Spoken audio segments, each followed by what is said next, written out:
Okay, good evening po sa ating lahat na mga minamahal ni Jesus. Sino bang loves ni Jesus?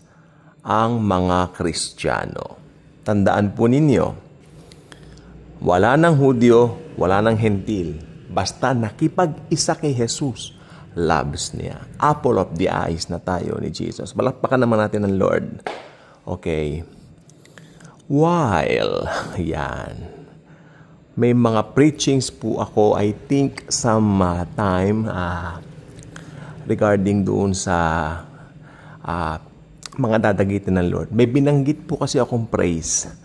Okay, na-share ko sa isang Bible study dito. Sabi ko, yung rapture, inireveal kay Pablo exclusively for the Gentile believers. Okay, some people got it wrong. Hindi nila nakuha. Tandaan nyo, wala nang Hentil, wala nang Hudyo. Ang sino mo makikipag-isa kay Jesus, tatawaging Kristiyano. Maski Hudyo siya ngayon, tapos nakipag-isa kay Lord Jesus, naniwala sa ginawa niya sa krus, magiging Kristiyano po siya. So may isa na pong pangalan ng mga Hudyo na nakipag-isa kay Jesus, at yung mga Hentil na nakipag-isa kay Jesus, Kristiyano na po ang tawag sa atin. We're brothers, no? Ngayon ang tanong, ito po, medyo naano ko rito, naalarma ko ng konti sa sinabi niya. E di yung mga Hudyo raw, ito po. Nako, take note nyo po ito ha. Dahil sinabi ko nga po na for the Jews, dapat liwanagin natin to, tayo mga nagtuturo nito. Ang tribulation, for the Jews and tribulation, at ang rapture for the church, mga Hentil. Kasi mas marami po ang Hentil. Yun na pong ibig sabihin nun, na tumanggap kay Lord Jesus kumpara sa mga Hudyo. Although ang Panginoong Jesus, isa po siyang Hudyo. Hanggang ngayon, Hudyo ba si Jesus? Abay, opo. The same yesterday, the and forever. Yung pictures niya, pag nakita natin sa langit, Hudyong-Hudyo yan eh. Oh. Ganito po ang gusto ko sabihin sa inyo. Makinig po kayong mabuti. Makinig po tayong mabuti. May nagsabi kayo sa akin, yung mga Hudyo ngayon na Kristiyano, hindi rin mararapture kasi Hudyo raw sila. No. Mararapture po sila. Palakpakan natin si Lord. Amen. Kasi nga po, wala nang Hentil, wala nang Grego, wala nang Hudyo. Basta nakipag-isa kay Jesus Christ, kahit ano pang iyong, anong tawag doon? Lahi. Yung. Di ba? Maliligtas ka. Ang point lang po rito, ang Panginoong Hesukristo, meron po siyang deal sa kanyang mga kababayan. No? Huwag natin pakilaman yung deal niya sa mga kababayan niya. Bahala na siya roon kasi tutuparin po niya yan sa kanyang muling pagparito. Ang importante yung deal niya sa ating mga Kristiyano. Pag sinabi mong Kristiyano, wala nang Hudyo dyan, wala nang Hentil dyan. Basta dahil kay Jesus, Kristiyano po ang tawag sa atin, no? I hope na uunawaan po ninyo. Alam niyo, ibang kasama ko sa church dati na-struggle dyan. Paano yung mga Hudyo? Hindi sila mararapture. Ayun agad ang saring. Nope. Unawain natin mabuti. Bakit sinabi ni San Pablo na wala nang Hudyo, wala nang Griego, wala nang Hentil? Dahil kung makikipag-isa ka kay Jesus through faith in His finished work on the cross, ang tatawag na sa iyo, Kristiyano. Although yung Kristiyano yan una lang ibinansag sa mga sa atin, mga mananampalataya doon sa Antioquia. Sa Antioch, doon po unang binansag yan sa atin. Actually, binabansagan lang naman tayo according sa ginagawa natin una.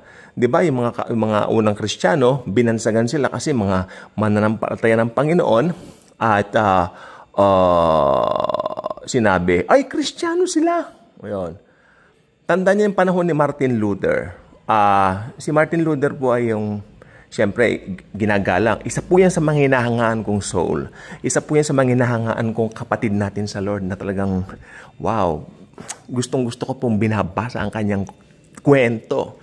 Inspiring, no? Inspiring, no? Sa ating faith, isa po si Martin Luther sa ibinigay ni Jesus sa atin para talagang tingnan naman natin as model, no?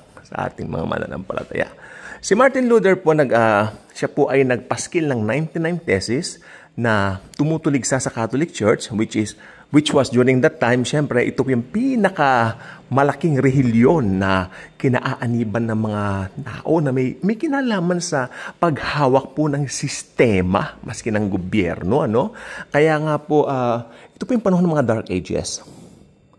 Dark Ages, no? At si Lutero, si Martin Luther po, ay nagpaskil ng 99 thesis na tumutuligsa nga po sa simbahang Catholic noong mga panahon na yan, Dark Ages. Kaya, since maraming sumama sa kanya, naliwanagan sila na ang salvation is through the Lord Jesus Christ alone. At ang Bible ay kanya pong isinalin from Latin to kanilang lahi, German. Okay? Kaya nga po merong Gutenberg, ang pinaka-first printing press. Alam na po natin yung kwentong yan, no? Siyempre, yung pong So, talagang binasa ni Martin Luther. Gumagamit daw siya talaga ng maliliit lang na mas kandilat. Nagtatago siya. Kasi during that time, forbidden basahin ng Bible eh. Di ba? So, nung si Martin Luther po ay, tawag dito, nagsimula, ayan, iniisip ko yung tamang term eh, nagsimula ng isang bagong movement. Wala naman tawag doon sa movement na yun eh. Basta, yung mga dating nandun sa old religion, sila ay nakasinag ng biyaya ng Panginoong Jesucristo na yung salvation is a gift. It's something na ibinigay sa'yo, tanggapin mo rin ng libre at magpasalamat ka na lang. Yun ang salvation by grace through the Lord Jesus Christ in His Word. Okay. Ngayon, yung mga sumama doon dahil nagagalit yung mga yung mga Catholics na mga panahon na yun, na mga leaders, no? Tinawag nilang Protestant kasi nagpro-protest itong mga taong ito. Kaya naging tawag Protestant. Kaya nagkaroon ng Protestant Church. O, ibinabansa gayon sa ginagawa. Ano po? Tingnan niyo po ang Panginoon, ibang klase po siya. Yung mga term na parang negative, ginagawa niyang positive. Dati ang cross po, nung panahon ni Jesus Christ, ikinahihiya po yan, pero ngayon, isa po itong simbolo ng karangalan. Amen? At tagumpay. O, ganon din po. Pag sinabi nagpro-protest ka, negative ang dating. Pero ngayon, pag sinabi mo Protestant, ito po yung mga tao na nakasinag ng liwanag ng biyaya ng Panginoong Hesus through His grace. Pero ang tawag po, kay Protestant ka, kay Baptist ka, kay anuman ang denomination mo, basta naniniwala ka sa tinapos na gawa ni Jesus, ang tawag pa rin sa iyo, Kristiyano. Kahit ano pa man ng lahi mo eh. Hentil ka man, Hudyo ka man, whatsoever, no? Pilipino, Chinese, Americans, whatsoever, Greek.